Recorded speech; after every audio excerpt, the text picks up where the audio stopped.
mi belavagno. Patria togole mi gioviava, ne mia bayano, otogovi calenta mi gioviava. Donc, chers compatriotes, bonsoir et bienvenue à notre conférence hebdomadaire du mouvement patriote togolais de dimanche. Un rendez-vous de donner et de recevoir qui nous permet de réfléchir sur la situation sociopolitique de notre pays et de l'Afrique. Moi, je suis Timothée Do pour vous accompagner au cours de ces 2 heures que nous allons passer ensemble. D'abord, les attaques d'appel Nyabignon Noé, Koé, Odogbirale, Nyabi Togobi, Edouata et Gaméon, Filagbe, Odogo, Odogba, Dogbira, Koé, Wana, le Wawe veille de prière, Miami, Dakpenon, Wawe, le Odo, Wawe, Chale, Wavuanto, Mawadji, ne mauba pere mianti ne miasodu miabe ahwaji e nu emi le bio se be ale yimbe PVO ba ye ya miabe ahwa e ba ti réseau di pe ngale wa ware ne mi we Facebook jo mi na we WhatsApp ji we WhatsApp jo mi na we Twitter ji mi we Twitter jo mi na we YouTube ji ne we YouTube jo mi na we communiquer va tere antojia ndeke ton gbalo e famio mio to sigbe nchan gbalo ni sa mi le bio se be le PAK mi gbajale 2022 allez et moke mi kpobi mi asone mi aba ho ale e moke mi le ja sone o mi agba so mo ho ke mi sone a e pe mi agba sone a agba wa ho ale result di ke alo e mo bu le ke mi ade susu fifi ke mi le ya la so e mo bu sone a enyi enya tutu gba enya ve gbo enyi be maso koso kele Mali kudo se de a o do mi are de mi le pelo leke mi le pebe nyawa ala teva awenulo ebe nu ware leke mi le pelo wala no ene krisa kaka ala ya yato malito wele duaya ne ala rudu avanawa ela vana nyacha amole malia togovio le malia ke en vlavoa no achokpondea o so ra hoi so na wa paron so pona waji se de ke nyacha mi on refi ne ba le no va se le funuare ale bi danye lo agbara ti nya je won enyo na me la gbo bi agbepo ami anezi 5 gbakude étoile ji sigbere ke ngbeni ne bi ho email boja update mi abe linya egbe nyan ke tegbe dimanche apo ocho la ho amenu via domina me o nyemunyo oja update linya wa game kona ni yok we game ajorare ezimi ne de amesame pour mi apata mi la raison ne fi poale e dom ya ji won ba mi jogbe ni yo ka je nkan mi donc ane no ri ke ka no va somia ta flache nu vi na meto muzodo ametolo so focus ya so gbara we bonne heureuse année nami on gbara mi o tutu bo le va o tutu ba me le va o que t'abonnes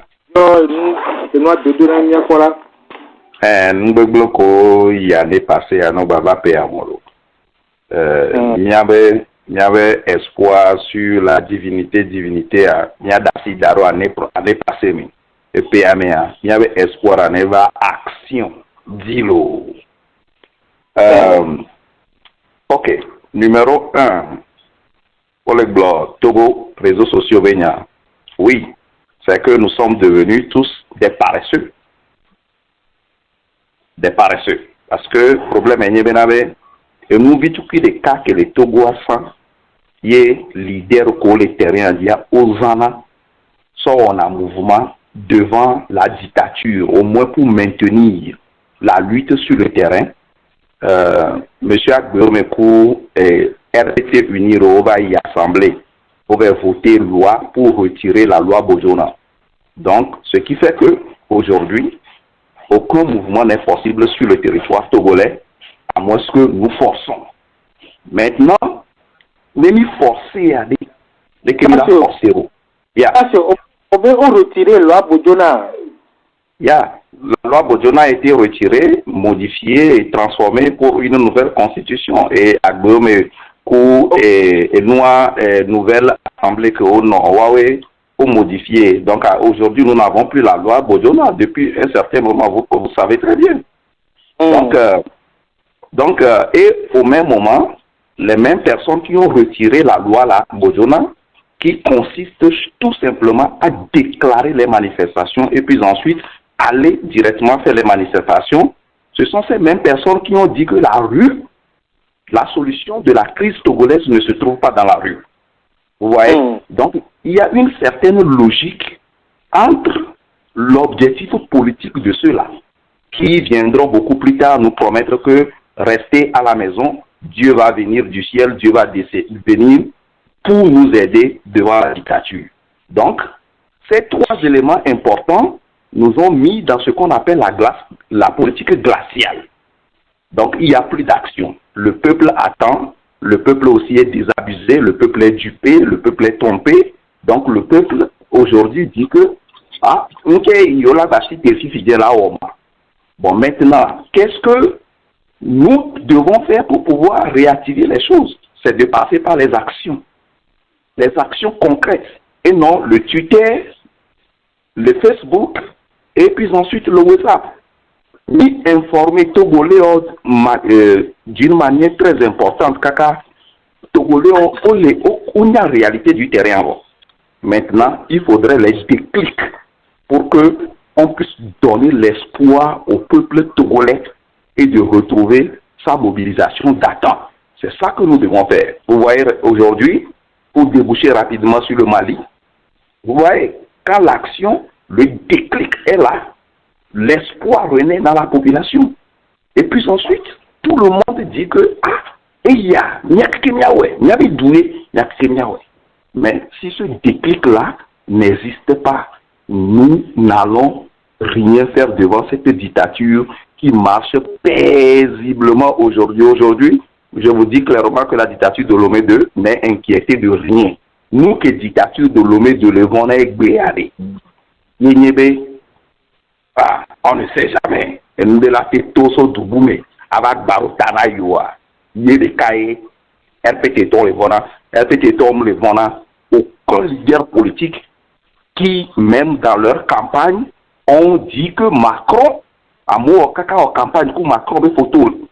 Alors que Macron, c'est pour le RPT uni. Il maintient le pouvoir dictatorial en place.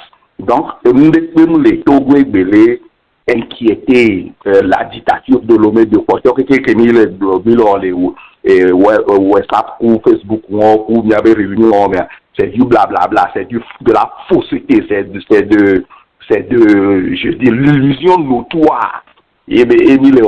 Donc, il y a Togolais en 2022, les mêmes conseils que certains donnent aux Togolais, ce sont les mêmes conseils que les autres, certaines personnes utilisent ailleurs avec les intelligences.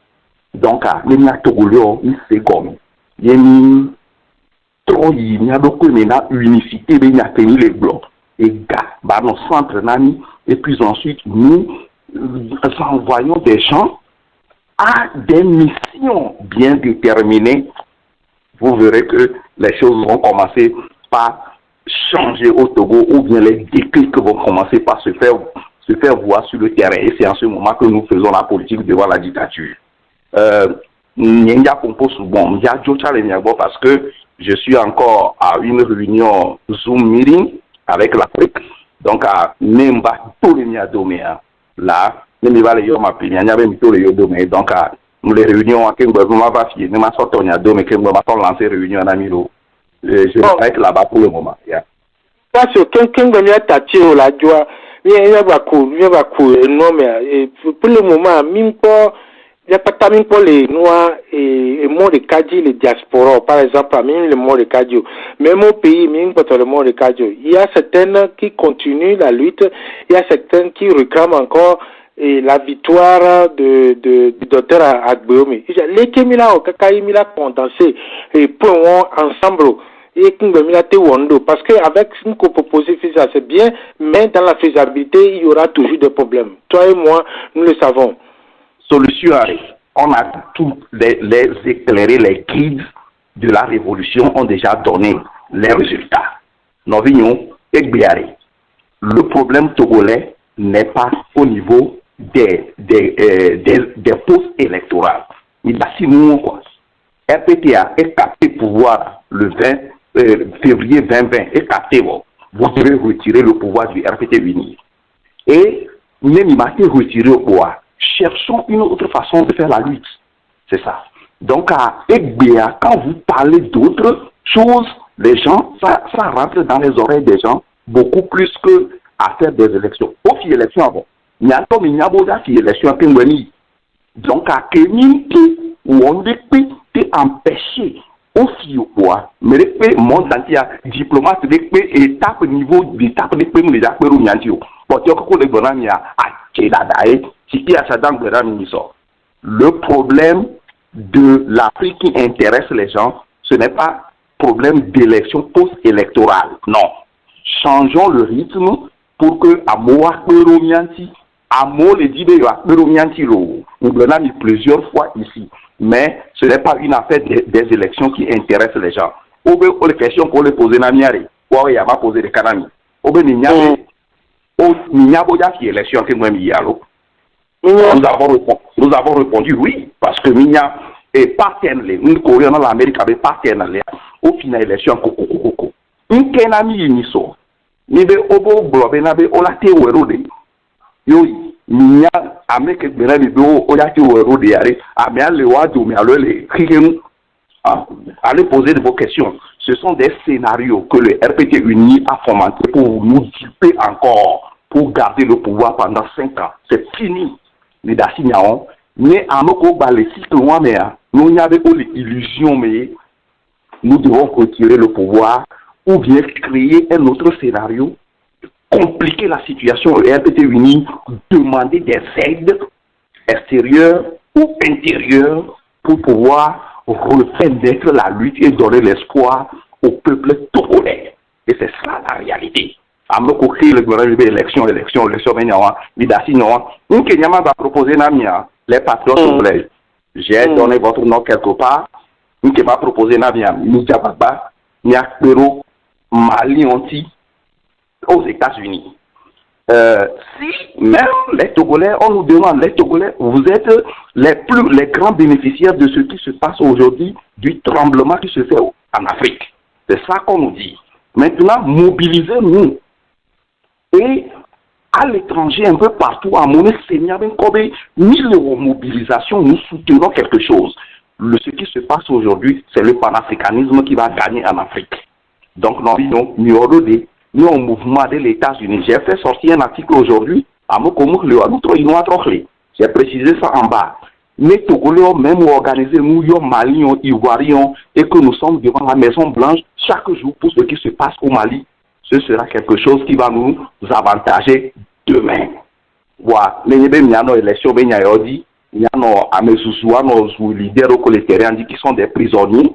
Leaders colétériens, prisonniers dehors, prisonniers enfermés hors les prisonniers, les bons. Le jour pour rien du tout. Les librairies, ce sont nous, les diasporas. Agissons pour que nous puissions libérer le Togo. Je m'arrête là-bas. Manifestation dans la diaspora, au communauté fléchie, CDAO. Oui, parce que la CDAO est déjà bloquée. Parce que on tombe au calcul à 100 euros. Le problème est ils n'ont pas. C'est un piège. Nous qui moi je vais vous le dire clair. On a placé le piège pour que piège à Baou, les Mali pour Guinée ou les circuits de la France. C'est ce qui est fait. Donc, on calcule les euros. La Russie est au Conseil des Nations Unies. La Chine est au Conseil des Nations Unies. Les deux ont bloqué la résolution française. Nous que Macron ou Kenya ou Ghana ou le côté Gabon ou introduit fort ou Alassane Ouattara ou pistonné Kenya Gabon ou introduit au Conseil de Parlement. La Chine et la Russie ont bloqué le système. Donc, le CDAO même, à l'intérieur, nous avions parlé avec des présidents, au moins 2 présidents. On nous a dit que ce qui s'est passé à l'intérieur là, pour pouvoir voter la sanction, il y a beaucoup plus d'abstention.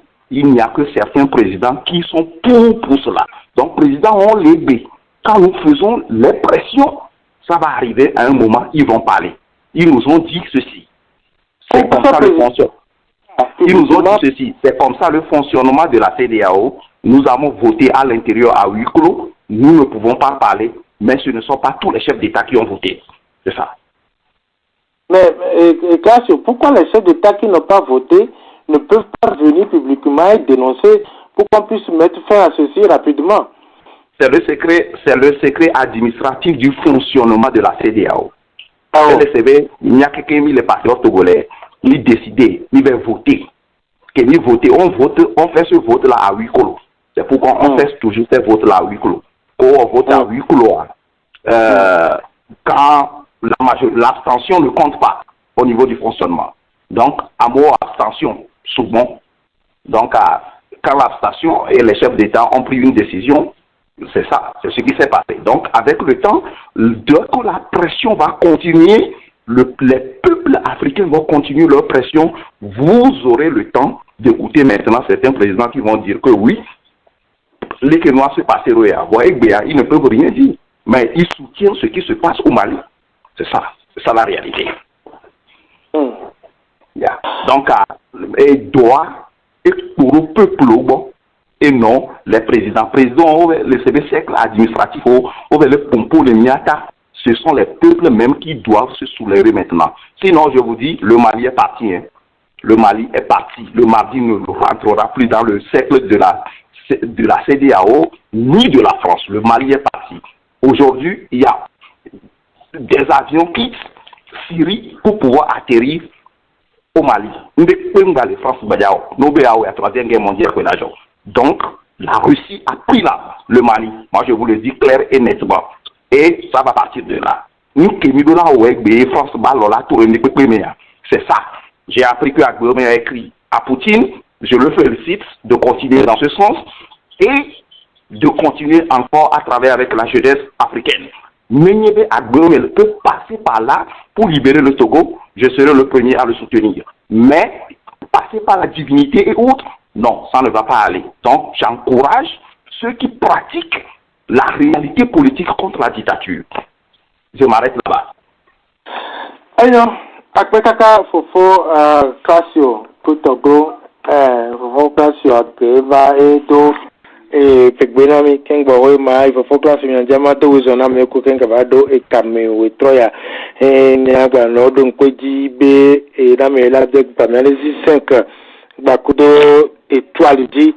Bon, mais là, après la so et bien la sonne. Et il va y donc couper notre méthode de ça début. Les mille kakane et cavasso à mieux de ta flacha, mais les pingba bidi domio. Mais la la mêlée nouée. La mêlée nouée. Et il y avait noir réseau qui mis zana ou les d'avoir update donc update au ja wela sovire le no New York Bay Time donc ya no dogbera be mia no kame kira mia voken bo we wala ho be kalmia si wala update ai do pola welo wala we be kakane ce matin pour update est terminé kala bava muibe ole ho kalmia si pour toujours yo eyon apena mi focus sur les bombe nemi ado ke question tia nous avons tout gagné nous kenai et il y avait lui tavati réseau dit que Thomas parce que il est mini par ceux couviato voilà nous on a couviato et moi et français gouvernement par ceux mini couviato mini be tout gagné de décider et la loi Bojona que na nyemi sur la manifestation la loi Bojona on va remettre si autre soit modifié non vivia tout le monde qui est et mila soswa ye ameko we hore kebe no tout moi o ke gava to enbe et no munyi emoji allo et zonzon et la pouvoir à sodio et la pouvoir à sodio be mule emo allo zonzon donc mia no home kola be et gbongbon kokoe la ho douanami fiki nae nyaba ahwa evati fafame le aiwa ahwa kimile wa eti fafame fafale elis bibe le Washington bi gbogbo mi nkeke o mi ni be nuo we na voilà nke ni bi awe fio ehia be bi la poser noa et action concrète to e go be bi la a zondo là où nous dodo ngbanyi na no réseau di o mi la jo le réseau di mi la wo no e be cité no meton e gbon bi tutugba mi la bo e amola bo wala so wa evegbo mi la diga e tongbon mi la domo la mission que ola yi ayi mission avec wo doro na mi la gbova sote won dia e gba to mo pupo nu gba po nu poso e CDAO gba kudo e Mali be ko no masoa e be le gbonbele le bebelebe miaja agba ni mia soutenir o Africa ve du pan soutenir o e gbagble tegbere dibe Malia ejovo no te mia kwata ya bi gbodore won no te mia pore ke la yilwa pe ave Russie kudo chino le soutenir Russie que Russie les so ba fion la Malivo pe oya otole France ballon me won et donc équatorien olo mia aja pe ne mia katanya no gbodora me be nevemi ki mi le dia eye poye won lo eyon apesa kane fofo classio eyon bon le thème de ce soir c'est que les 2 dernières années la lutte togolaise a été plus menée sur les réseaux sociaux. Pour cette année 2020, quelle orientation allons-nous donner à la lutte? Et ensuite, la crise Mali, CDAO, quel scénario possible pour une sortie de crise? Donc, et yato mi subovi kamevo mi we tata kengbo we wa hokale yasi e de goku mi we tata eyo wasa gbena mama kabage we on ton téléphone wa ele mi eti di nene. Okay, ele mi eti di nya ndo gbena nya patali kadi Yo mi hogbe no nya ma gbo bi nke nai lita question tutugba lita la ti réseaux sociaux dia eye nyi be sibeleke meke jin konambo yana bi classe yo blo ni abe agbeyo me kudo amelo o voter loi bojona be o de jo anyemunya o blo na enya o mi te na anyemunya de wa bi voter ina ye o gbede amele pe ngbazo lo alo ke o zona o le na o alo apo adatwa mo wa yenti o ni ma je ne sere be di ni ma ten blonu ke ntutu be election ko wa ye o cha onu ebe munya mi ko voter noa o ba mi se na be boyo mi cha no noa mi ni wa o ti ni ba wa ni be o la ni ya o no nlo ni mi so no wa we demande be yo do marche yo le protester contre nous ani adekia o la gbo be wa o be mo le possible allo jour ouvrable amol do la amedo la ayi wa be do mi ami ko mo ndo o be yo mu ja son wa o ja ba yasime intia ni mate bloqué mona o ni jole e fi erekia emi to nu gomi ni ava voli aputa lo ni ava voli fi ereke ngba to mogi o e do tan o la be muni mate wo jour bravo allo jour realite communauté to ya e nu awe nai nyam le ko be yeva na be population amagba ke ni tan ni be e ko blobe mi ne woni ni be yo mo le ja to so itinere ko o so na mi wa anya be gapa mi da be pom nya lo ko le anya mo le ko be aloye naye ni amele pe gbadu mi de pe lawo me de pe ma gbate wo otro ma bu wa imi va ti réseaux sociaux dia allo ni on to mi mo le jibe ni agbato sigbele ke be bule ni sigbele ni a mi va trozu e paresseux lazy girl ku boy o ye na be e ka pe va poto na mi va ti dia allo vonbo ye na mi ti fia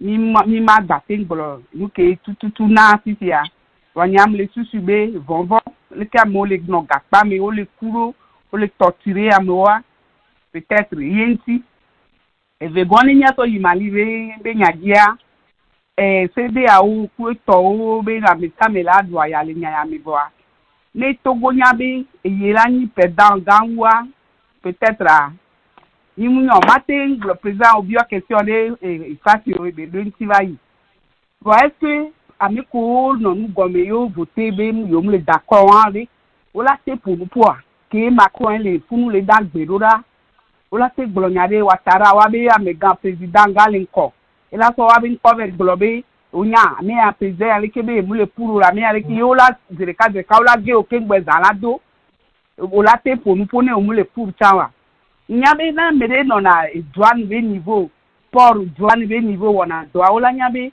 so ni so wa de ka nya globe o be Togo ya e pe ja ramate po kasia pata kwa parce que a malien o keke un ba agba o be titan o be nu o keke wa comme nyabe mera ni me ano profunda funu po dona wa ba gba o kekele ti se ni le globe abago o ngba ba yo cha yo ma yi wa re e frère gawo keke si ke ele ijajo le mi agbo mi mu le ja te won ni pori peut-être agba to d'office yi o le ke o daria eye po la ni ni ana o wa prochainement on gba ja do agba to funu mais qu'elle déjà Pedro Mali à l'Omiawi. Donc à Togo ya be nous ba on dit la bagoya mais parce que mouye so abago avant c'est lui qui va encore payer beaucoup de pots. Les gars qui ont to bon aller funu mana le wan no domea. Ah e gba joyi Algérie ku duko ku Guinée ameko lombe on va to yo gbo. E gba joyi funu nawo. Ici a sibeleke ni a chami le point ni ni do la bonne a tepe. Akpedo Mali tisi amele pepe ne dasire amea ye worike novia e alike le Togo nde kata ke wonu ya na ma ye Togo le odola pla nu le funu le enu ya be Mali be enya ya mi akon si tekeke won ni mu pa awure pe le funu nya ni nya na mere polu wa be ye be parti e ya e ba wi ni purple e ye ni rouge e ye ni kola ke we ni wa be kola o luka amesa me kwebe kola on veut dire que nous ifunu donc vous savez comme be o le wo kiko le wo do du be la population peuple aye yo le de amene pe mu ba wo do le funu na parti le ko ni mu nya ni parti o le wa do me wilu ba o mu yo de pe be nkolo mi inu ajine ni akpom ko kekejo parti le pe mu se prononcer le funu be yenye ya ye ba le ye be président bin come yo we le sia yo no do la nya be yo we wa yo be président ye yo le soutenir o mu wonu ne me a o le ne o do la diji pe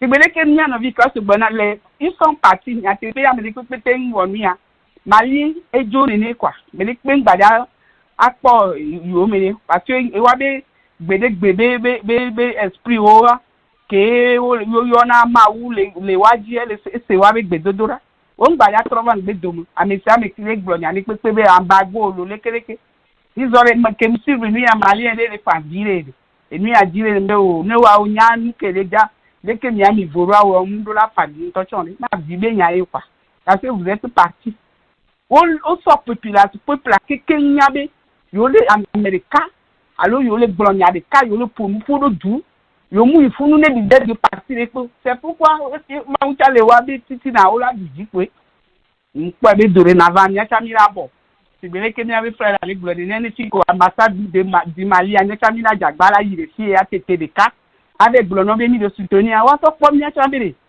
Togolais o cha on dit ni tania no réclamer mi ave droit o to funu ko la be maula ku nzizi na mima e ya mi chamia jagba mi awe dode ni so mi ave réseau be no dara pa de kan ni chamia cité le moment ya sisi ko la be ni ate wonde ma akpe na classe o ebe nya gbogbo to wa mu ko ebe mais il y a TP les mecs beaucoup de quoi pour le moment comment va ta question je vais te poser question à question voir comme bébé ya ya question et la nuit il y a une manifestation à Maison Blanche et à Chado on les nous dit et le gouvernement c'est des audits mais au et le temps de et Russie les et nous Mali.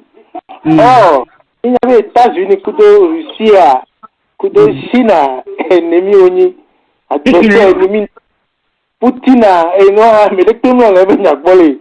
États-Unis. Il y a deux marches à soyer, maison branche avec les noirs et Biden, mis de Koukwale, va soutenir Mali, Léni et Poutine, Tanamiare. Il doit dire, bah, je dis là. Il est tombé à travers la Nyanto. Les classes de trois camps, bien, il y a un relais. Les criminalités, nous allons. Bele, et nous, Mali, et moi, Poutine, à le fond. Poutine, et moi, to concluyo isi amina ba ye ala je no supplier be awo il va prévenir là il va prévenir nya ho Malia là il va prévenir ne Poutine ba ho Malia et nya on je ma bio classe on va ne trova mo na bi mano nya kwa bena États-Unis yo mu yo Poutine ya mu ke be ja o le Malia elawe mu ya Biden ke ngwe la won ni pepo parce que que le wo ebo wa be dole ya so ne o le tinye wa ba accord over il n'a pas contacté Biden le fi over et signé no kudo donc am ko be mu le don kuro Biden ko be no vile penti le fi e kenpo ne ba wo mu ke ba wo le tere ajo e wa ya nya pata nya no suwe mu le compter radio one nya ifunwa e ko nya ni mu wonu ya ba ne susu nyi be ni ma yi to ni la ya ba mi ta ma ya nya be ni pata ni le soutenir gwana ne Poutine a ne jo kwa mia cha zirikali funu mia cha mia so mia be créer mia so ne le funu zirikali mia cha mia ji eda comme moi pe mu le terrain ji mi la te yi ve won de po wa mia cha ne we di fi ni mia so bi mia cha to zirikali funu po wa ne ba wo mali so ba kwa mia cha po wa mia te jo we ni cha fa yo kenya kwa yi wa apeka ka mama kamake to wa gere probe ave loi bojona eye ko de joie et na ya mom les gens allo von ya allo na mo les gens o la jo po la jo wa ye na loi sia loi bojona wa lo loi bojona ko de joie ye ya ko so fe sia ne o le ja so fi sia wan to ye la grono ko la joie fi ko la toa wa we la ba agbon be o be mo le ja so be pota va yi ni kana ko ao ala be funom to jina yo no be azon pe ha ni area nyami po ya o la te no la te trouve te son 4h du matin à 6h du matin à la puta au tête de la personne au tête de le béné me funa o la gbe no be funa e po la were wa et loyer ya tanga gbe o ma pa son les et que on est ça on a point de départ les et afi vous la va chale les cas loyer ya ebe nyawo ya ngale o te pe ka et combination de la passé te pe ka il m'a solé et point de départ et le cas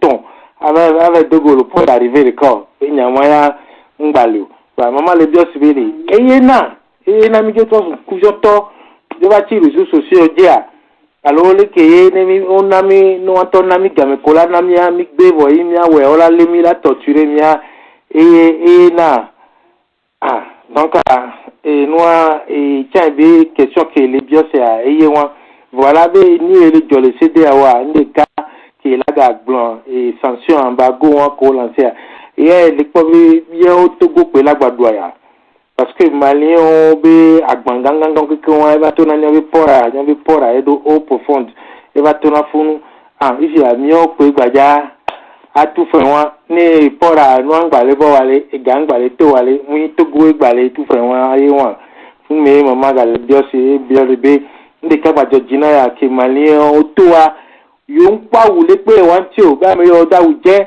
ame yo do orange ame yo do vert ame yo do violet ame yo do no ame yo npa won de pe wa me de pe so be couleur o parti politique de pe mu wonu nya ga gombe e won cha alo tamio ke président ye yo ayena président tri be dona ke tri mu la bozo wa e ko la do voilà nya so gbo so ko ni lo mo le gombe won ezebe o tobe du mi viom to le wa be parti o be nkomo donc a jibe ya gbonya ya dange na mi yan to mi mo jang yanti e togo ya po wa to ya po mi sa mi la be e chan la jean e be couleur e chan e la e be visibilité ava funwa ya yin po couleur li pe fi ya gombe couleur ya le kia e dominer o lo e non américain le dia e vado o fo classio on tom le dit question est la signer Non, le caméraman, ma so question, non, capitaine, ma so bien avec Java.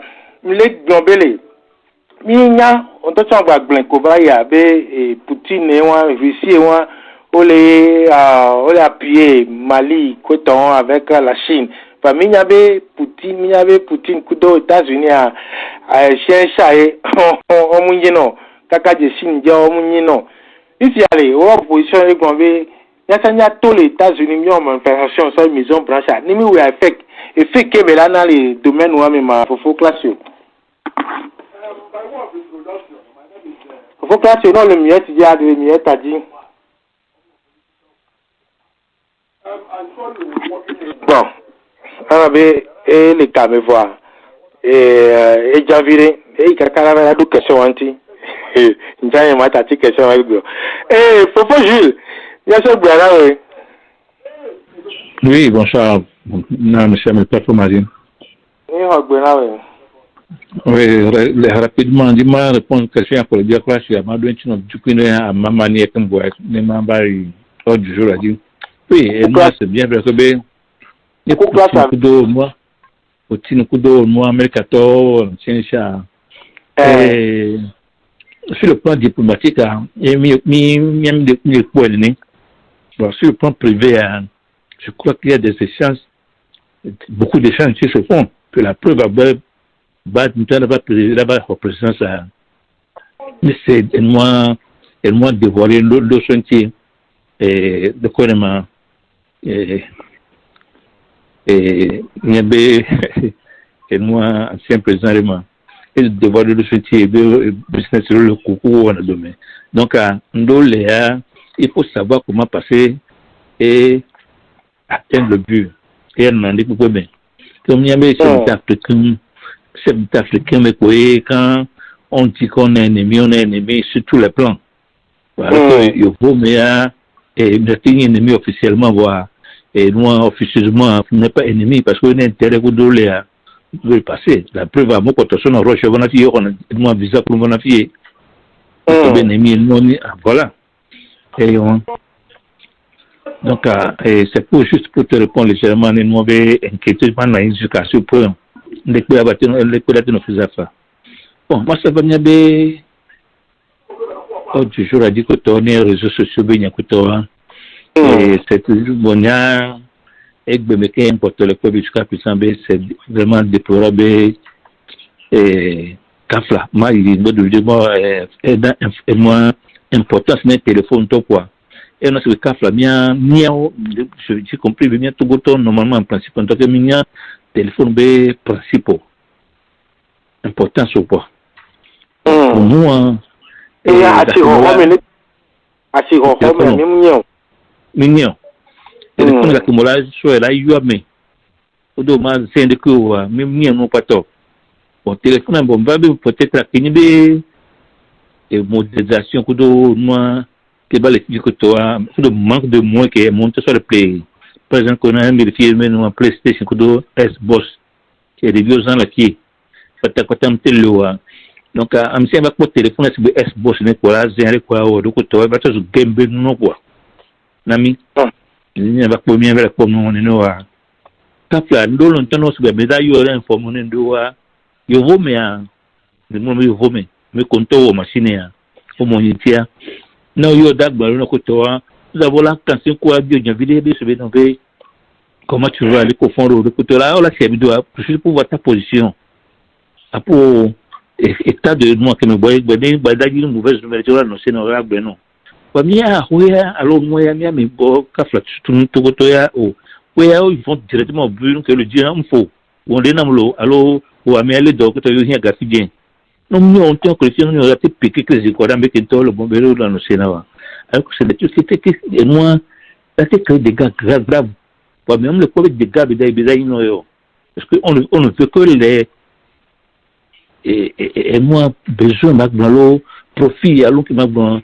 Que a meilleur dit avantage que a meilleur dit le côté avec pour le pot ça savon que d'accord là et ini enunde qui encore be le nibe moment et be mea c'est pas que ni donner non il soit de plan politique de toi et nous qu'on que les sociaux dit que toi à 90% mensonge pour bouton mais tout le monde est mensonge. Bon, alors, nous connaissons pas gratuité, et nous, il est marré. Des gars qui ont causé, la tique au vélo. Vous voyez?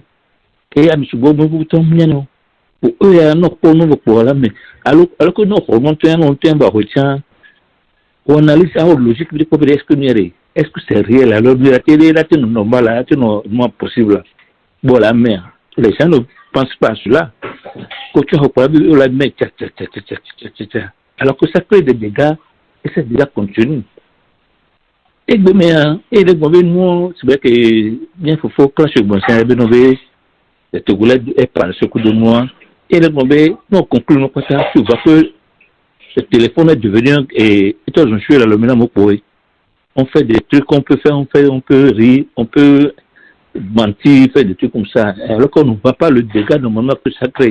C'est vrai qu'il y a une noix est beaucoup de monde la manière de dire si à un moment donné les parents refusent mais non on m'a dépassé parce que ça va te noyer l'intelligence, ça va te bloquer à réfléchir mieux que nous, tu vois.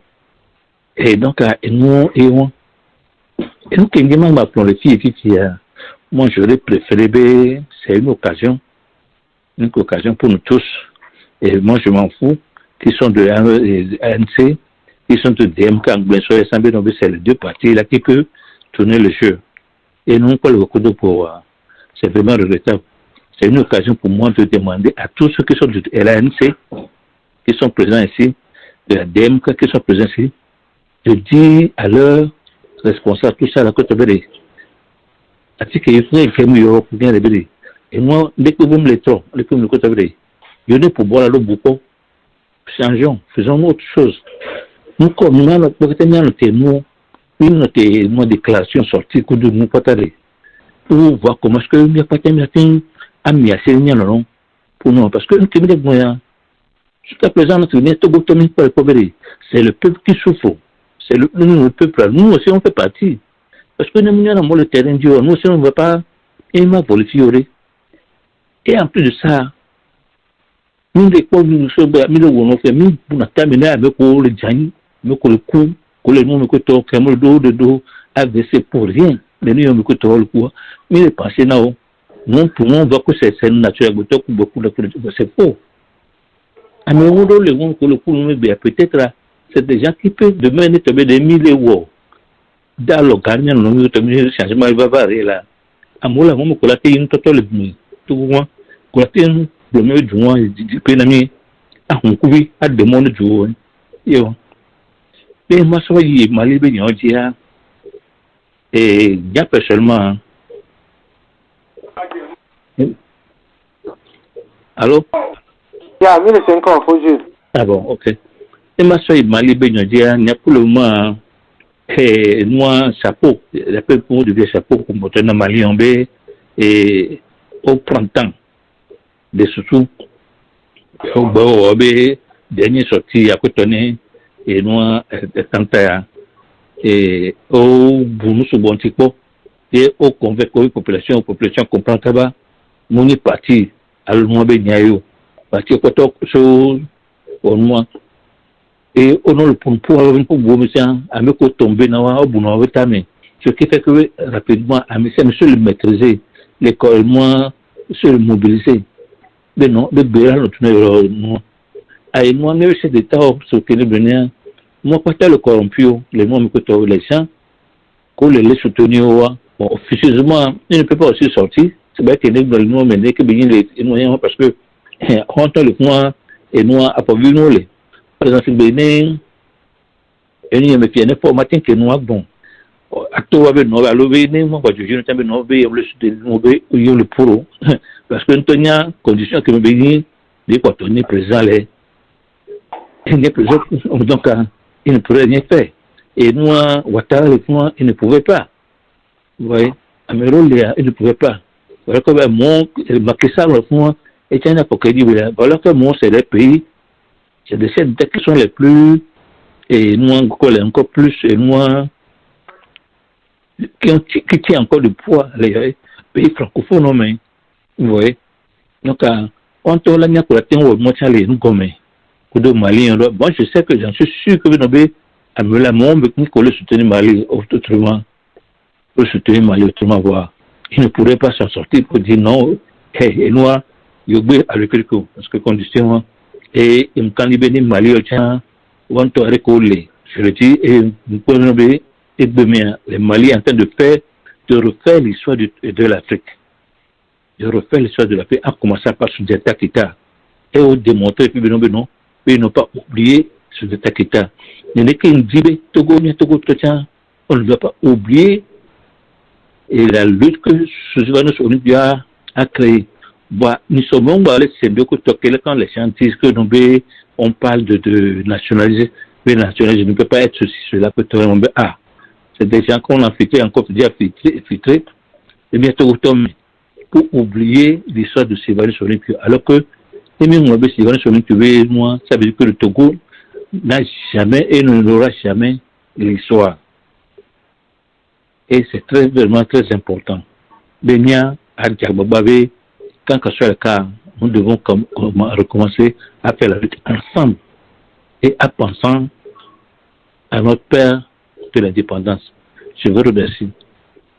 Je là, à Pétaka, ou à Kinoa, au Tassi et Nyaridi, au Lake Bombay et dans les Noirs et Anse, Bakudo et DMK, mais Mignaba, à la voir, mais ça me libre pour position dit, bon, mais les positions du voyage, et ligne d'orientation.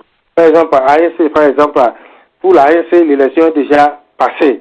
Bon, il faut continuer la lutte et remobiliser les gens.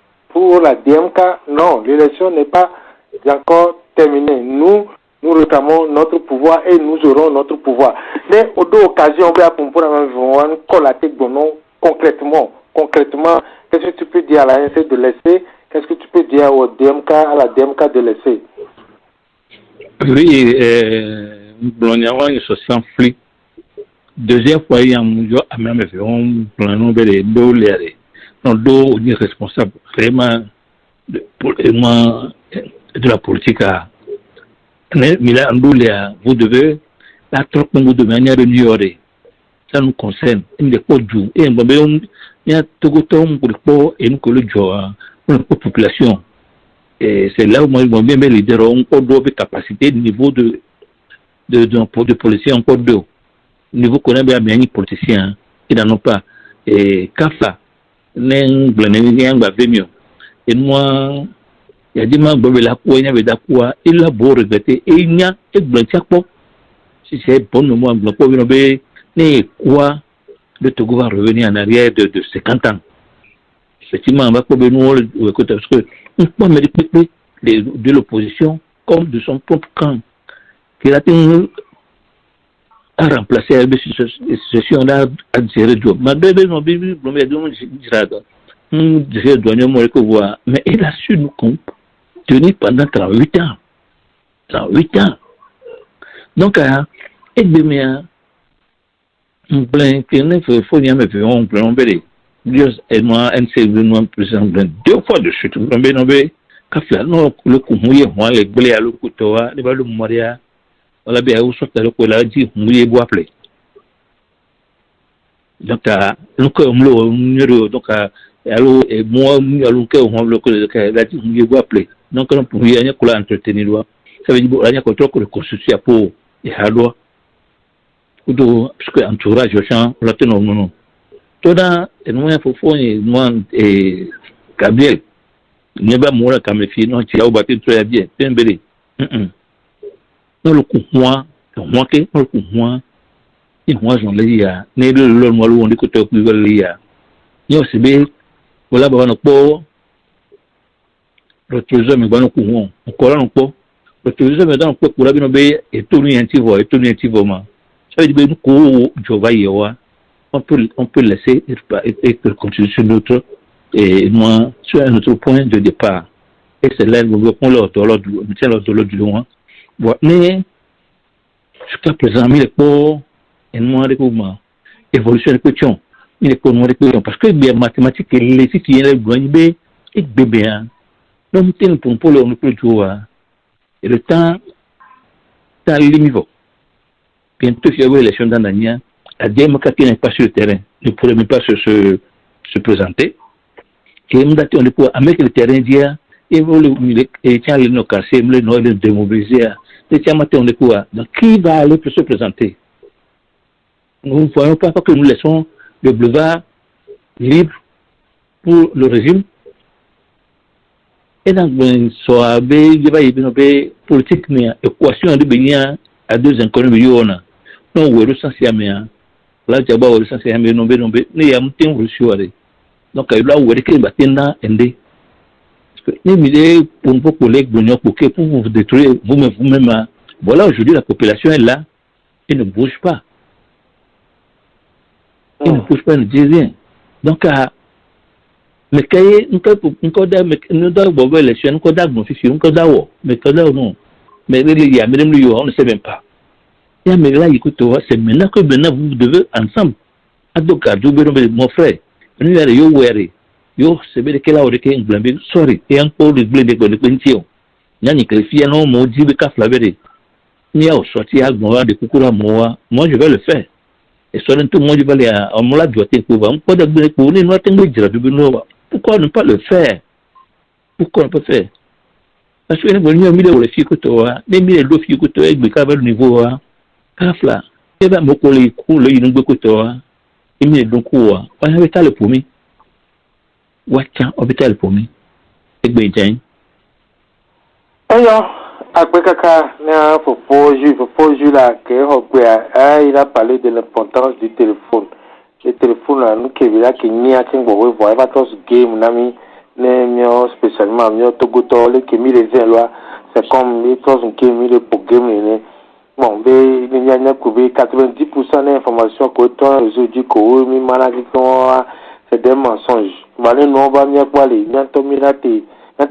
ou, et nous, discernement, nous, à bouinti, à couer, mais bon, à jouer, pour la vie, nous y aller. Est-ce que nous, bénis, nos vrais, droit, qui vont amen, voilà, on a l'équipe, nous, donc, pour y mané, et maman, qui m'a maintenant, va sur les mains, non, demain. Maman, et à dire, nous, à créer des gars, Boubouto, les miens demain.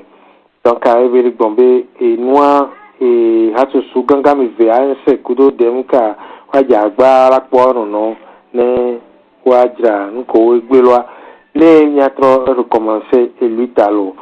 Il a continué lui, talo. Voilà, il m'a livré côté, il dira, et là, encouragé, Malion, il l'a encouragé, et, ok, oh, les Wafifidien, oh, les Wa, bébé, oh, les gars, a sauvé Africa, Kekim, Yahwayo, oh, les Wolo. Ok, donc, il n'y a pas de temps, et espérons que cette fois-ci, nous arrivons à un résultat positif. Et pour faire classe, il est quand même faut classe, vous voir. Alors, faut classe. Bon, on peut vous poser. Moi, je suis et Fofo Paul. Ok, Timo, et après, la mission qui va à l'occasion, soirée. Ok, moi, il y a so, à mes sous-bocs, on a beaucoup de ma, au moins 2 minutes. Maman, quand vous avez une question de vaille, question, et on y a un homme sous-boc, comme le dit, matro,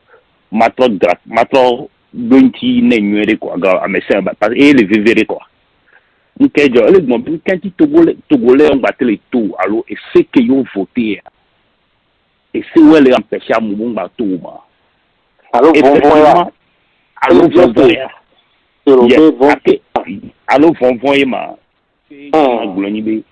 yes, vont nous quel now le vont et c'est gagné n'enibé et c'est les jumé au so c'est on so de la constitution mais et gagné n'y a pas n'y avait si elle exister encore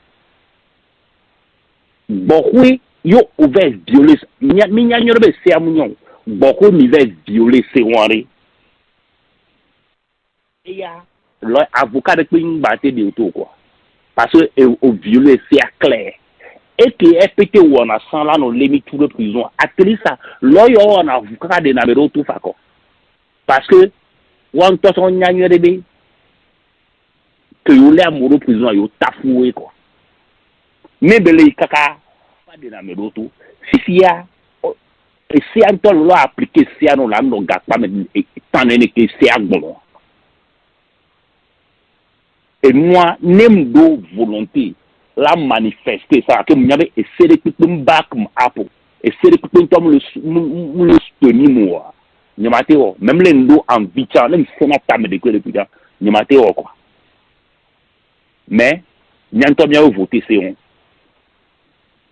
n'y a bien voter c'est on et si aller l'état d'amier quoi so et de quoi et n'y que ma sorte de qui mi là on la trop de qui de moi il faut que Amédée l'histoire de Koso Dafi à son été là dans le DSC FTBC de wa mon quoi nyane mira gba on de terrain wa diari nya buta mignori mira buta mignori mira no bien organisé et ni déjà frappé a mia frappé fort et nous on a été quoi américain aller prison quoi parce que elle a ni wa be gongon quoi mais ni mati on ne be no wari et si elle la bala me boui prison mais nya buta mignori si mérite faut ici le va y sembler à moko le terrain et agbeyo me nya nyor be lection avant quoi munyo o les réclamer lection ni bo le nya fort jo quoi o les réclamer quoi est-ce que réclame elle est dormi les ngodo mais elle est perturbée me gbogbo be nyate o nya quoi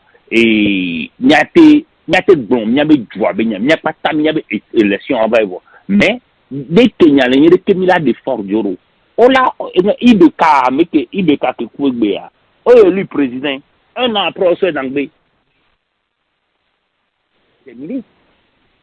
obidi on a une violation d'anglais quoi mais ne mira frappé escroc et c'est que fort dans joiroari ne mira frappé ari ni a frappé fort le mati frappé fort ari problème d'anani merci et j'ai mira te frappé fort là faut il y a que léon et donc il y a que les ça il faut pas partir de que là il a bon amour il fait mi tout mi en manifestation avec eux alors bon alors yo marche on a ton jour pour la zone on a tombé dimanche matin et moi la voyé au la maison so hôtel de la personne hôtel Salakawa point final et moi mais on dit que dès qu'il a été frappé c'est comme si on est condamné non Timothée ne moi frappé fort et go ibenari fort les soirées no bola frappé fort et go ibena nke o so do bon dynamique alors munye c'est d'amere tout bene parce que ngba yin be ni ma ka te d'amere tout bene zon le modio quoi mi ma ba te d'amere tout bene zon le modio quoi elle se met les sous et sort qui n'a pu mener quoi mais on peut les bon les médias on de ya mi doit frapper fort ça veut dire que ni là non déterminer nya benari écoute amela coule nya amela coule ame quoi mais diri doit la ni to quoi mais et nya beni mo le mo le c'est mais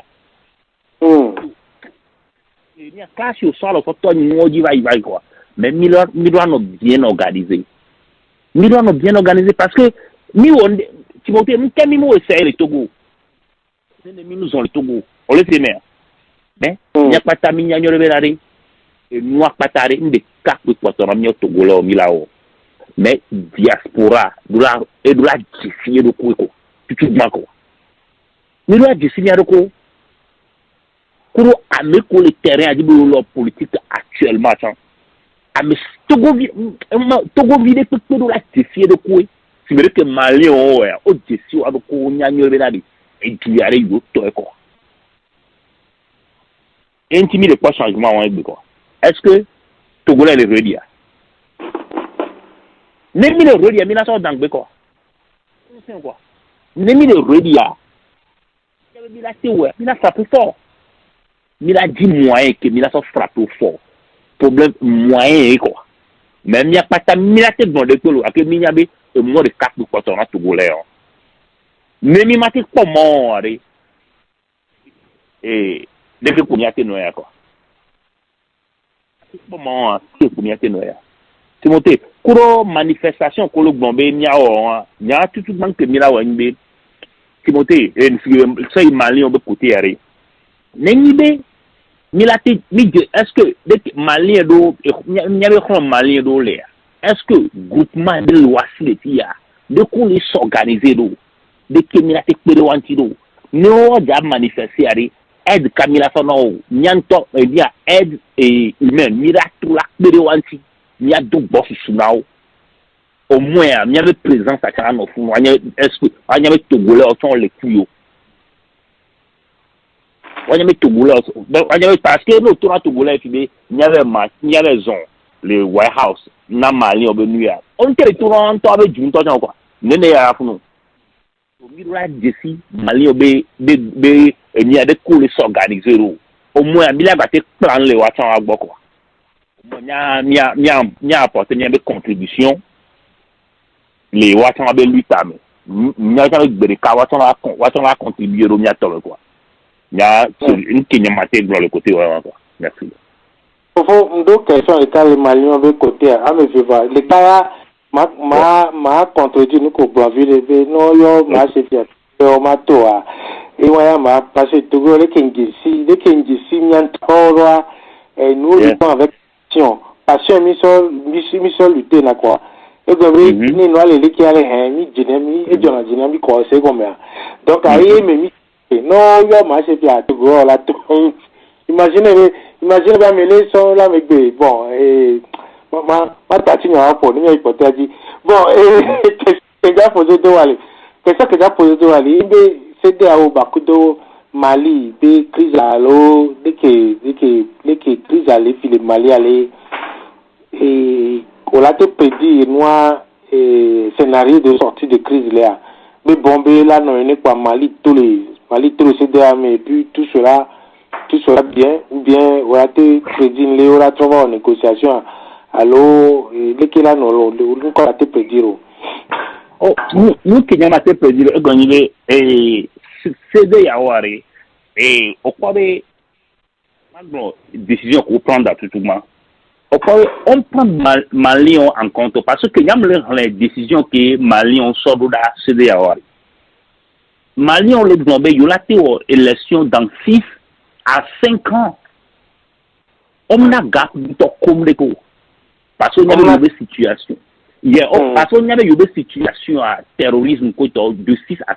Mais c'est le président qui est ok, mais là, il y a une élection dans 6 mois. Mais nous, quand il y a, nous, comme il dit, la résoudre.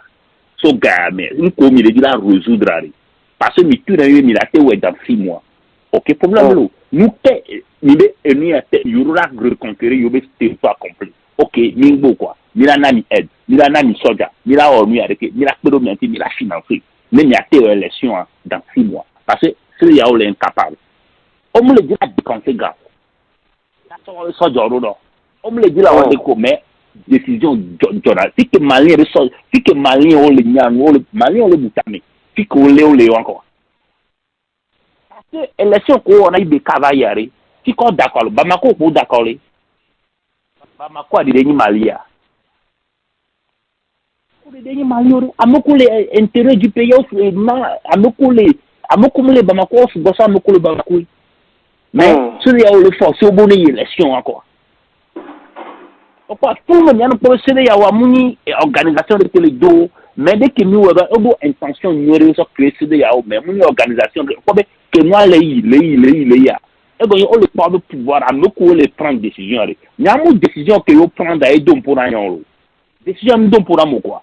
Mais quelle prendre mais quand les prendre décision faut n'y a si vous et que il y a 20 ans alors Hassan Ouattara troisième mandat décision il y a une décision à donner ça veut dire que nous les Maliens et on les solide on doit nous solide on doit c'est forcément on doit gagner de masse on doit gagner parce que dès que le peuple a le solide, le peuple a pris à Boudini encore. Notez-les. Donc, on les soudé, on les a gagnés. Et Eda, quand elle a soumis en Koso et Djoumou et ni à pays limitrophe au Mekerima.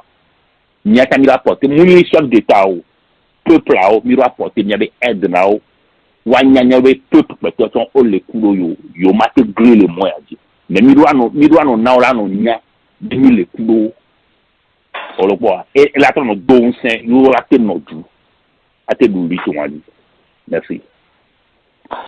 Non, appena Fofo Paul a que il est madame on a qu'avec Gébénia comme le taux à l'eau que on le yom boit taux à voyez parce que c'est à que on va renforcer à c'est à et dogede et n'y a pas beaucoup non c'est à dogede non le wa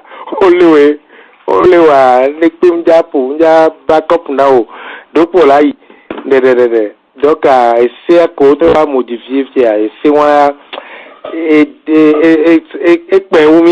ekpenwumi ye na be ezongba bla me de pe filate yo me de be ni di moje alo mi to mi a de ko wa do pour la gba lo mi chaki ken ka va pote agba gonfler am ko we le sang donc à demi-heure et no ajo le ni ya e to be mi ya to mi wa no sur le nya be to aji ni mi ya to mi la bi gba di moje alo ya gba manifestation la désobéissance la gba no douan mais mi wa no sur be ni mi commencer à non stopper kaka à la victoire sinon ni mi la gba commencer quoi qui a rose en le quoi la gba no timida e ti bi mi to mi so mi do cover na e won ba e gba le gbon chabe ya ga tegbe ndi kadia e pelin be dem ka chan do la nyabe election e ba ivo election ba ivo lo election ya e ba ivo be ka ke kwefia o da connaît 2018 et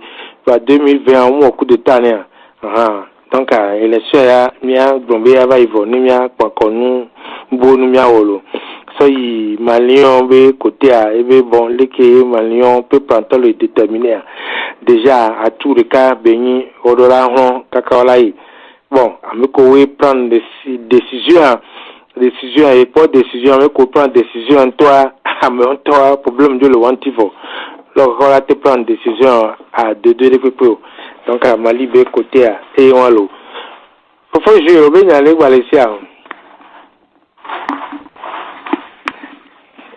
oui ya bien do ta placha me coquin gabado et kamefia et sujet qui a me vécu et les gbeye mille et traité à et l'imbe mi avait lutta et va ci vi constater 2 ans que va y a lutta jo le terrain dit va ci réseau dit et va ci réseau dit avant to minyan que venia nikpinto les bougeaux un top do di jo mi aroko alo galu mo wa mi don jo mi aroko abonya lo si bebe no le me ne va mi ata mi do jo mi aroko réseau dit mi le wele fifi ale peke mi je ale ni ake ni akpo agba no ewan fezu adikwe mi agba lutta alo mi aji tami bulabu ya kemi le bien c'est on il y avait quoi il est incédé à Obakudo Malibe et noa masok we de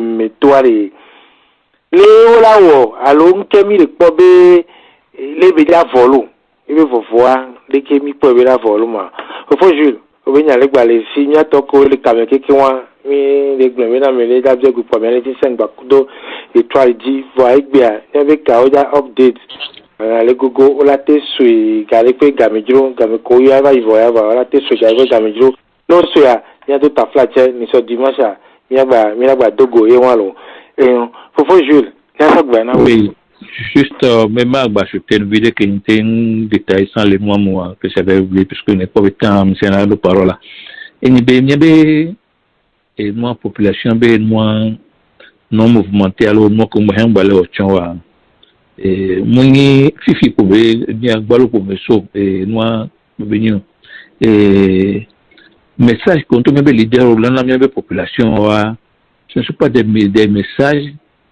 de nous et de révolution à le mois bénion et message d'accompagnement de maîtriser mais je vais partir mais coup de moi là je vais moi accompagner au pays ça dit parce que on avait intention et c'est pour à la fin de compte pour conquérir le pouvoir là et nous on est tombé au travail na moi population c'est vrai que du mais au travers de la population que tu as, vous pouvez fonctionner. C'est vrai que d'opérer, à job maintenant, les filles que tu as, un patron que l'on doit fonctionner, non. Le patron doit fonctionner. On oublie le patron. Voilà. Il y a un travail, la preuve, donc, pour son cadre de Burkina Faso, avec Sankara travaille à mon coup de nous, mais malgré que ça, c'était après sa mort que le pays même était réveillé. Réellement, sur une courrier, il proposait que nous côté. Comme il y a un mec, à partir de tout matin, nous savons, il y a dans le bois, alors il y a les systèmes voix. Depuis le temps de l'indépendance, la peur coloniale, que nous avons les Kémiens, et de temps en temps, on doit travailler sur beaucoup de choses. Nous avons effrayer la population réellement. Et moi, tu as manqué. Et quand les Maliens ne sont pas comme ça. Les Maliens, ils ont maîtrisé leur histoire. C'est vrai que les bosses de l'État qui étaient à ça, vous trouvez de moi, pour garder moi de mes côtés, c'est des mots, toi, le bain, c'est des guerriers, c'est des trucs clairement unis. À mon latin, moi, doit, sur moi, à faut pas m'en donner, mais donc, ça va, puis le coup de nous, on a tout cas, et moi, et moi, l'homme, côté, ouais, c'est des gens qui ont des têtes dures, très dures. Et puis, il y a quelqu'un qui va pour terminer comme ça. Pour tout le monde jouer, il sait même plus qui est qui ni noto avec ni noto. Et moi, je vais manquer mi et les niabé et moi et politique à et puis que me semble non bénin et méga hove on va tenir de du coup toi. Je vais proposer aussi ben si le faut on tourne de notre pour être accompagné sur le plan de la société civile. Hein, pour prendre le devant de la chose. Comme ça, et moi, personnellement, il y a un pourquoi avec ce soit donc je crois que c'est vrai que les filles, mais c'est passé, mais ça, c'est le coup de moi, c'est de trucs qu'on pourrait quand même réussir. Au lieu que bien, alors, juste pour observer, nous pouvons mettre la main et dans la pâte pour trouver des solutions à cela. Nous qui m'en sortons pour. Merci. Je vois et membre des fois c'est des membres influents même au là c'est au Dieu au là de bien se les mila on est voilà et moi membre qui voit au là obligé membre et nous ça libé en politique mais il y a à peine vision mais en politique et nous qu'on a des membres influents à meké et bien il y a conclusion et bien à tout hein coup de investissement il y a combien de logique que nous côté mais il nous courant il y en a bien et moi et membres influents voilà meilleur pata mais tu n'as vu que tu as vu moi membre pata Kafla Sandré ni les tiamo oh faut que la tienne ouais ekbemia zienda wale kobe et moi et obe valero et parce que les sociaux mais comme les réseaux du coup de nous comme c'est ou mais autant nous couteau pas beaucoup de crédibilité japonais et sans ça vous mentir et ma blanc et ibeko elle soit c'est de côté je ne vais pas citer les noms mais voir Américo sans nous c'est encore mais durant la conférence élection de Gameko il faut que et mais beaucoup de gens les seuls gens là aujourd'hui sur les médias ou amédo là nos chargeurs avec des arguments que normalement c'est la avec par exemple la bien quoi meilleur que de monde c'est ça oh il y a et nous t'aime comme côté tiens Américo il y a un deux mois pour nous sans coup de monde mais aujourd'hui et voilà je vais demander si travaille ou pas donc ce que tout ça pour le mal moi américain au Dieu 15 minutes comme une femme. Et puis non, c'est non que vous me caca avec moi. Les comptons, les éducatifs, les bons. C'est des parents.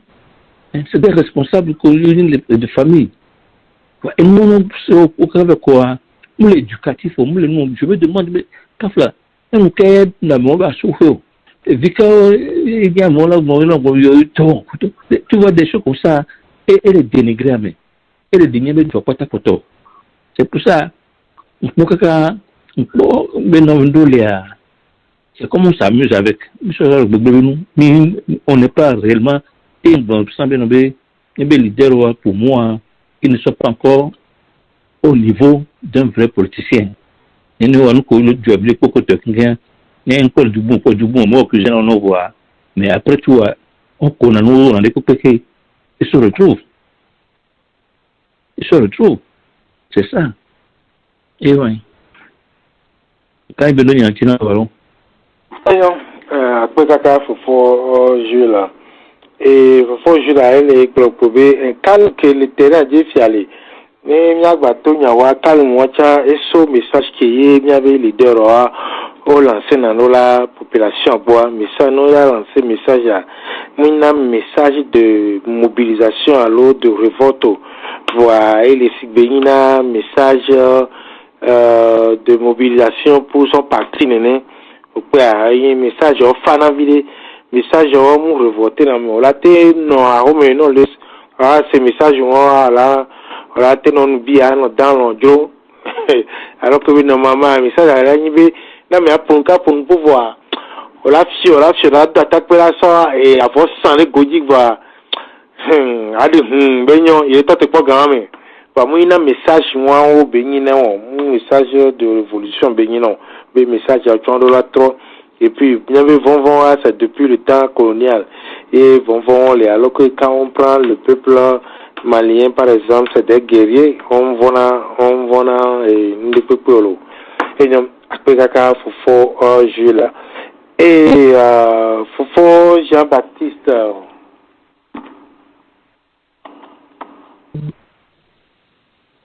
Faut Jean-Baptiste, bien sûr, non, le mieux, tu dis, là, le mieux, t'as dit que le mieux, c'est encore. Yeah. Allô, bonsoir. Bonsoir, la vous voulez comment? Yeah, mi fonyi le nsobodon. Bonsoir. Yeah. Ah, je vais nyam ton la signe nene. Nyam ton, OK. Yeah. Mali, et tu joues bien toi. Fifia, nous élection fifia de meka ye Mali o jakpa so do asipiadio. À moment où la corrompre donc ibe ba jipe dit que bonnoa le que nous couser DAO nous coup français pour Union européenne wa me kaou jagba ko fifio yenyin kene le sion la mena so jao me ka tout jagba ko fifio nous mais na bena Union européenne pour américain on le presser CDAO tant le presser Mali. Ale bo élection akaba ko ya ba chakao nous keye ni po le fait amu bo bodu me anyi bana Union européenne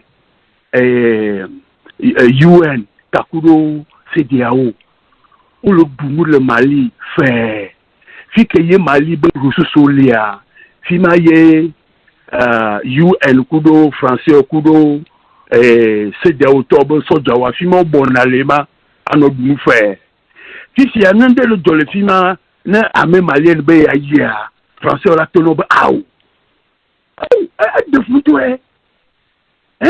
de foutu kwa nyo wa mbibo kwa nyo kwa nyenya koya donc si il y a polo global na 5 ans yola dakoa 5 ans yebo gomenyibe olo noa wa décourager CEDEAO a décourager Union européenne kudo français akudo UN elle a bena fi kemi le fia nku bagbano ada fo pe aji wa abeda e ja dakpe alo e gomenyi bena amu tali olu fokrao amodo le de tato si ba Algérie nana amodo le de tato si ba Guinée nana amodo le de tato si Mauritanie nana bena yola supporter e ya ima le miagbo velie ni bana président pourquoi radio ya la voix du peuple là et le personnel mais le national voilà ala niabo la wato national bani ba America patanto Togo fiko patane l'Amérique la voix du peuple là la Togo fiko patanto l'Amérique ne va ni ne voix pavi la banani ayi pavi la nani amodo shibe numa owonto nena alo akamechi o patangoko la chamodo le miam amochi bo pluto monsieur Cloutier que bon pour le UFIA yéchan Paul yéchan si ba pas mo ne mia pavi ne mia tonde di alebenami ba no radio di ya ko kaka bavana juin que mi m'a rassemblé le tout le peuple me il y a doulio il y a douli gande et le ma bongo domea amoko yi amoko Yesu si ba fait top de là le Togo Congo America et o bal wa stega go me bana amomo ku Yesu ba le bunu o ku Yesu ba le zon Yesu ta la lo do wa amomo sa ni amodo ni la rassemblé o et egbedoda akraditora nani aleke gbogbo bana ne ma wu menya wo wa ya to ne ma wu benya jedato le bible am amade to ne ma wu bana enya jedato efuye eyo ebe ya wa ni eduma ya wa ni prophète ne if ya wa ni prophète ne if ya ayapo wa le du le prophète a tout le ma wu non tu m'as honné tu m'as découragé if ya amoko kwata no Israël ou le koye bon et au table du prophète eduma loko yo ne afa ka be bi o cha alabo ya ni prophète ben jan bye bye et j'attends pas encore se voler on va me donner ici tout bas Mali et veut voir la voix du peuple parmi nous là-bas et ton bon ton bon ni pavi ni pavi OK kakudo amoko ko Yesu o va du amo o ba le gbejia ni ala jipia ne mi amomo patalo akolo eyo akwe ka fofo Baptiste Jean-Baptiste et bon clé pour be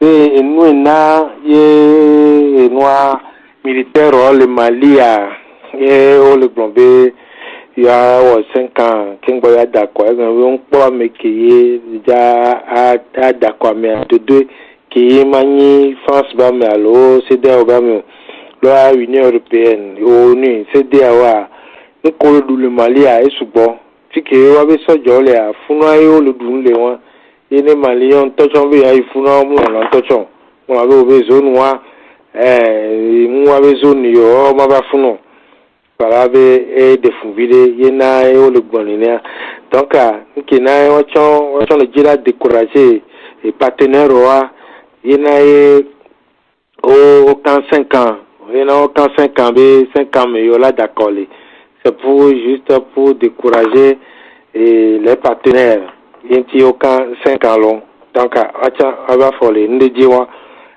loi edulo talewanti o le donko le de meto sibi Algérie ne sibi Mauritanie ne donc oza obenu ngba no we ajape wa aya ya fole ti aji wo ewan eyo se ga le gbon bi ya bi lin ya do anyin nu ke la yin na national elle a couvert États-Unis kikim et vinyala ya jababa ya ipavi a chamelo kametiro de karekalo a ipavi ale nya lopo nya o popo mecha me o homa use o homa ojise a chon labo e o la yo ma wa nya o bele ni ntoye be yo ni si ni subo ya yo ya so to da si mi na ngba don pe o ne don pe yo po e won yo la yo ajira tonelo eyo wa po fofo kasio va voma ko ho mi ya yeji fofo kasio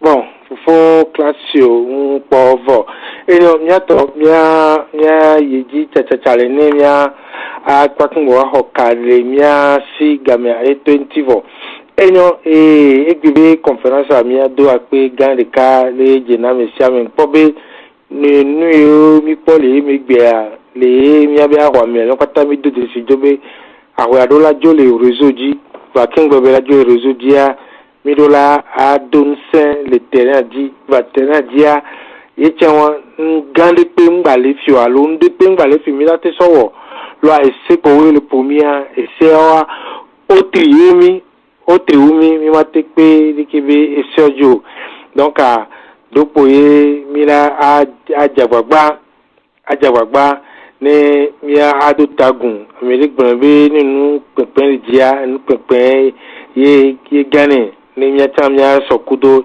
eduolo donc ça il m'a libéré côté à M. Bo de décider de ajagbagba a soutenir Malien a soutenir le Wabe et avant yami bien soutenir les filles mia te soutenir ne mi jesi Malien mais depuis ce vu Malien mu le filles organisation le filles ma ole New York ole New York ana mi ha honte le wa popo mi ha e hole wa guna so reunion le ke mi te va jeje wa e wa potole mi lo mi ho nya be go e wa potole e ga ke mi ga mi so pa mi la te reunion le wa gbo e donc ole ya me gbon be nyu amelo be ya te wo manifestation so maison blanche amelo po be bi la we so yi wa be ambassade tout juste pour les soutenir ya so non soutien be nous sommes derrière eux, nous les soutenons et que nous les encourageons à aller de l'avant pour que l'Afrique soit libérée. Donc, mais ce bon le peuple, si que Malien le fiwa, mais ce bon Américain tom le fi egombe et noir Malien benoit et na doute à l'eau et là inko à l'eau ma inko. Mais ce bon pas pouvait avec Malien fi ko le wa ojovo, odujivo, ne créé jo. Et vu que il y a Russie et Chine, du côté le gouvernement population est terminé. Qu'est-ce que la CEDEAO peut faire? Qu'est-ce que la France peut faire? Il y a souhaité bonne chance, il y a nos vies et Maliens, ne awadi keju toya, ne bakpo et ngodede, ne bakpo résultat les bateaux le mais sinon mais résultat de tout le mois, ce sera encore un coup dur pour l'Afrique. Ne minania, mi bounia, ne magubarapo, mi manopo côté record. Il faut voir tous les côtés possibles, tous les sens possibles. Dès qu'il y a ne va ni de qui aller, ne va trop de qui aller, dès qu'il y a